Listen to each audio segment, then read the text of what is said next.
வணக்கம், காஞ்சிகேசன் பேசுகிறேன். எப்படி இருக்கீங்க? ஒரு சின்ன வீடியோ.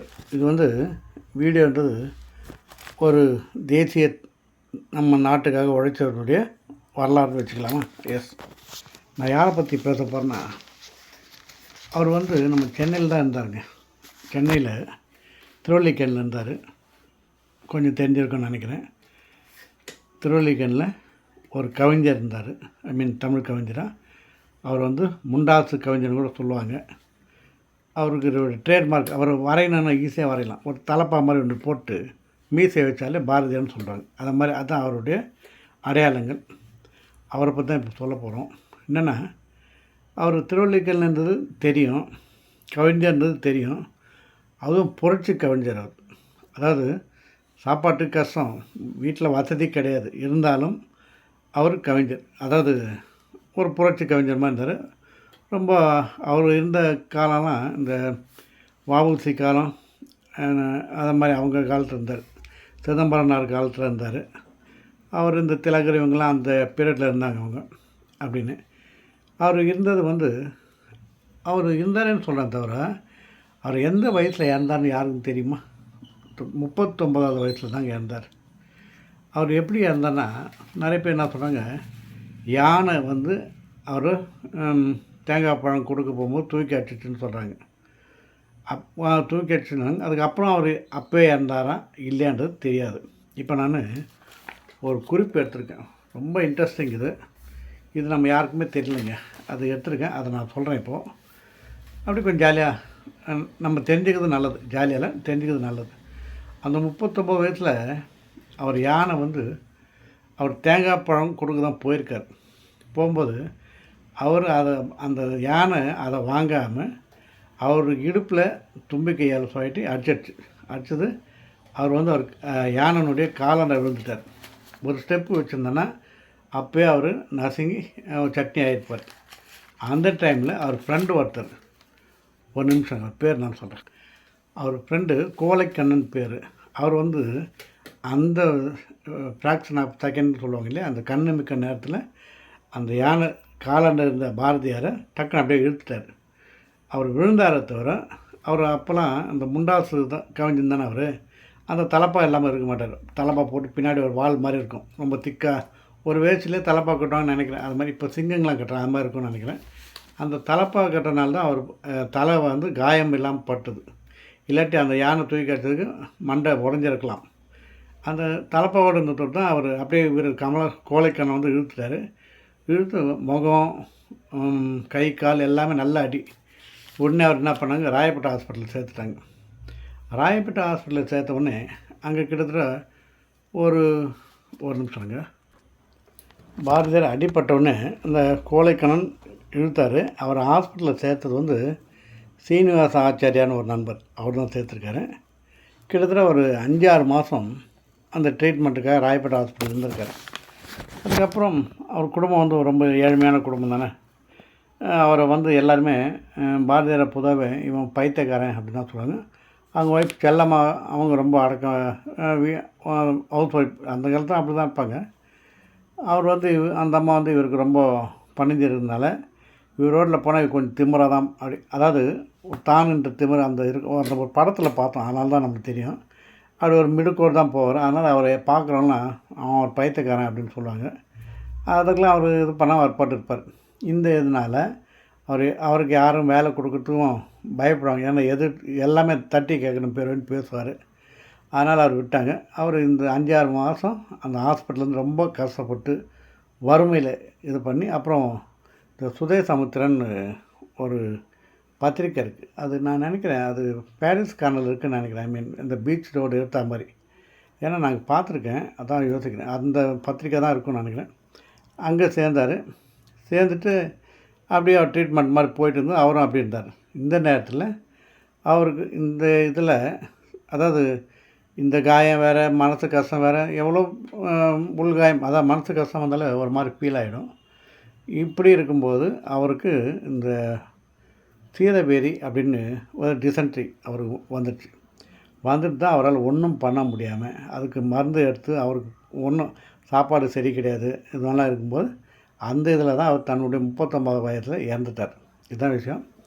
ஆனால் அவர் சாப்பிடும்போது கூட அவர் அந்த 3 விரல் தான் யூஸ் பண்ணார். ஐ மீன் கட்டை விரல், நடு விரல், மோதிர விரல் இப்படி தான் எடுத்து சாப்பிடுவார் போல். அது போட்டிருக்காங்க. அதே மாதிரி ரொம்ப தர்மம் பண்ணுறது, காக்கா குருவி இதெல்லாம் பார்த்தோன்னா சாப்பாட்டுக்கு அந்த மாதிரி செல்லமல்ல எங்கெங்கேயோ அரிசிலாம் வாங்கி வந்து வச்சுருப்பாங்க, அதெல்லாம் கூட எடுத்து கொடுத்துருவார், தூவி போட்டுருவார் அப்படின்னு நம்ம படத்தில் பார்த்தது. அது மாதிரி ரொம்ப கேட்கும்போது ரொம்ப கஷ்டமாக இருக்குது. அவர் இறக்கும்போது அவங்க ஃப்ரெண்ட்ஸுங்க ஒரு 5 பேர் தான் இருந்திருக்காங்க. அது சொல்கிறேன் பாருங்கள். அந்த ஃப்ரெண்ட்ஸ் 5 பேர் யாருன்னா, கோலைக்கண்ணன், லட்சுமணன் ஐயர், ஹரிகர சர்மா, சுரேந்திரநாத், அப்புறம் ஆர்யா போன்ற 5 பேர் தான். இவங்க 5 பேர் மொத்தமே அவர் சாவு அடக்கம் பண்ணும்போது, அதாவது அந்த சுடுகாட்டுக்கு எடுத்துகிட்டு போகும்போது 11 பேர் மட்டுமே இருந்திருக்காங்க. அவ்வளோதான். அது வேறு யாருமே கிடையாது. என்ன உலகங்க. அதாவது அவர் சுதந்திரத்துக்காக போராடினார் அப்படி இப்படின்னாங்க. 11 பேர் தான். அங்கே வந்து அவருக்கு யார் கொல்லி போட முடியும்? ஏன்னா அவருக்கு 2 பெண் குழந்தை தான் இருக்காங்க. அதனால் அவருடைய ஃப்ரெண்டே போட்டார். அவர் பேர் என்னன்னா, அவருக்கு கொல்லி வச்சது யாருன்னா ஹரிகர சர்மான்ற ஃப்ரெண்டு தான் அவருக்கு தீ மூட்டினார். என்ன உலகம் பாருங்களேன். அவர் மேலே முயற்சிருந்த ஈயை விட வந்த கூட்டம் கம்மி அப்படின்னு அதில் சொல்கிறாங்க. எப்படி இருக்குது பார்த்தீங்களா? ரொம்ப கஷ்டமாக இருக்குது கேட்குறதுக்கு. ஏன்னா அவங்களாம் யார்கிட்டையும் கடன் வாங்கவும் மாட்டார். வாங்கினா இவன் ஒரு கவிஞன், இவன் கடன் வாங்குறான்னு அந்த ஒரு தாழ்ப்பு உணர்ச்சி இருக்கும். வேலைக்கும் இவர் யாரும் சேர்த்துக்க மாட்டாங்க. ஏன்னா இவர் வந்து அடங்கி போகிற பார்ட்டியும் கிடையாது. தான்ன்ற தமிழர்கள் இதோட இருக்கவங்க இவர். அதனால் அந்த இருக்கிறத வச்சு இருப்போம் அப்படின்னு ரொம்ப ஏழ்மையாக அந்த நம்ம திருவல்லிக்கேணியினுடைய அவர் வீடு கூட இருக்குது. இப்போ கூட அது இப்போது ரெடி பண்ணி வச்சுருக்காங்க. மறுபடியும் நல்லாயிருக்கு அந்த வீட்டில். யானை வந்து இவர் அந்த யானை அடிப்பட்டதுனால இவர் ஹாஸ்பிட்டல் திரும்ப கேட்டிருக்காங்க. அதுக்கு சொல்கிறார், அந்த யானை வந்து என்னை வித்தோடு விட்டு, அதுக்கு என்ன கோபமாக தெரில, அது வரைக்கும் என்னை மெரிக்காமல் விட்டுதே அப்படின்றார். அப்போ கூட அது ஒரு தமிழில் அது ஒரு நகைச்சுவையாக தான் பேசுகிறார். என்ன இருந்தாலும் பாதிக்கப்படுறது அவங்க ஃபேமிலி தானே. அதே மாதிரி இது கடைசியில் என்ன சொல்கிறாங்கன்னா, அந்த மகா கவிஞனே அவர் எட்டயபுரத்தால். ஏன்னா எட்டயபுரத்தில் தான் இங்கே வந்தார். எட்டயபுரத்தினே உன்னை பற்றி உள்ளூராரே புரிந்து கொள்ளாத போது, அதாவது உன்னை பற்றி உன் கூட இருக்கவங்கன்னே புரிஞ்சுக்கலாத போது இந்த உலகம் எப்படி உன்னை புரிஞ்சுக்கும் அப்படின்னு சொல்கிறாங்க. ஏன்னா அவர் கொஞ்சம் ரொம்ப அடக்கமாக இருக்க மாட்டார். கொஞ்சம் தமிழ்ன்ற ஆணவத்தில் தமிழ் ஆணவத்தில் தான் இருந்தார் அவர். உன் எழுத்துக்களை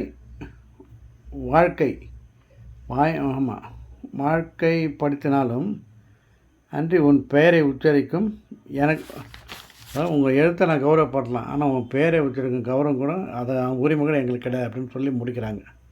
எவ்வளோ அநியாயமாக இருக்குது பார்த்தீங்கன்னா. அதாவது சிறந்த கவிஞன் பேர் அவருக்கு. அந்த டைமில் நம்ம இந்த இங்கிலீஷ்காரன் பீரியட் இல்லையா, அதான். அதனால் அவங்களாம் கொஞ்சம் ஆங்கிலேயர் காலத்தினால் ரொம்ப கொடுமைப்பட்ட சீசன் அது. அதனால் அவரால் தலையெடுக்க முடியலை.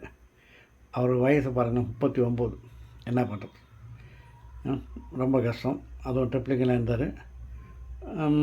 பாட்டு பாடி, அதாவது இந்த கவிஞன் ஓவராக பண்ணால் அவன் கொஞ்சம் பிக்கப் போயிட்டால் கவிஞன்வாங்க, இல்லாட்டி பைத்தியக்காரன்னு சொல்லுவாங்க. இதுதான் உண்மை. அது மாதிரி ஒரு நாட்டுக்காக போராடுறேன் அப்படின்னு சொல்லி வாழ்க்கையை இது பண்ணுறார், தியாகம் பண்ணார். அவருக்கு பேர் சொல்ல ஒன்றும் இல்லை. பாரதியார்ன்றது இப்போ அவர் தமிழை சொல்லி நம்ம இது பண்ணிக்கணுமோ தவிர அவருடைய கதைகள் யாருக்கும் அவருக்கு அவர் இறந்தாருன்னு சொல்கிறாங்க. அவர் எப்போ இருந்தாலும் அதையும் சொல்கிறேன் பாருங்கள். அவர் வந்து செப்டம்பர் 11ங்க அவர் இறந்த நாள். செப்டம்பர் 11 ஏர்லி மார்னிங், விடியற் காலை 2 மணிக்கு அளவில் இறந்துட்டார். அதாவது அந்த எதனால் இருந்தாலும் யானை அடிச்சுலாம் இறக்கல. ஏன்னா நிறைய பேர் அவர் எப்படி இருந்தாலும் யானை தூக்கி போட்டு இறந்துச்சுன்னா நம்ம படித்ததுக்கோட எனக்கு ஞாபகம் அப்படி தான். ஆனால் அப்புறம் அப்படி இறக்கல. அது யானை அடித்தும் அவர் 5-6 மாதம் இருந்திருக்கார். அந்த சுதய சமுத்திரன்ற பத்திரிக்கையில் வேலை பார்த்துருக்காரு. அவருக்கு வந்து அந்த டிசென்ட்ரி, இந்த சீதபேதின்னு ஒன்று சொல்லுவாங்க, அது வந்துச்சுன்னா உடனே மருந்து எடுக்கணும், டாக்டரை பார்க்கணும், இல்லாட்டி ரொம்ப சீரியஸ் ஆகிடும். அதில் தான் அவர் கஷ்டப்பட்டு அதில் இறந்துருக்கார். அவர் இறக்கும்போது வயது 39. இதுதான் விஷயம். மற்றபடி ஒரு நல்ல மனிதன் இழந்துட்டோம், அவரை நினச்சிப்போம். செப்டம்பர் 11 ஓகேங்களா. முண்டாசு கவிஞன் பேர் அவருக்கு. எட்டயபுரத்தால் நல்ல தமிழ் வீரமானவர். தன் குடும்பத்தை பார்க்காம ரொம்ப கஷ்டப்பட்டு, அவர் ஒய்ஃபே கஷ்டப்படுறாங்கன்னா அவங்க பசங்க 2 பேர் எவ்வளோ கஷ்டப்பட்டுருப்பாங்க. அதான் இப்போ அவங்க வாரிசு இருக்காங்க. அவங்களுடைய பேத்தி கூட இப்போ ஏதோ டாக்டராக இருக்காங்க, ஏதோ லண்டனில் எங்கேயோ சொன்னாங்க. அது சரியாக தெரில. அவருடைய வீட்டு பத்திரம் கூட அவருடைய பிரதனுடைய இதால் கூட விற்றாங்க, அப்புறம் அதெல்லாம் மீட்டாங்கன்னாங்க. அதெல்லாம் நான் இன்னும் கொஞ்சம் தெளிவாக கேதர் பண்ணி அதை சேகரித்து சொல்கிறேன்.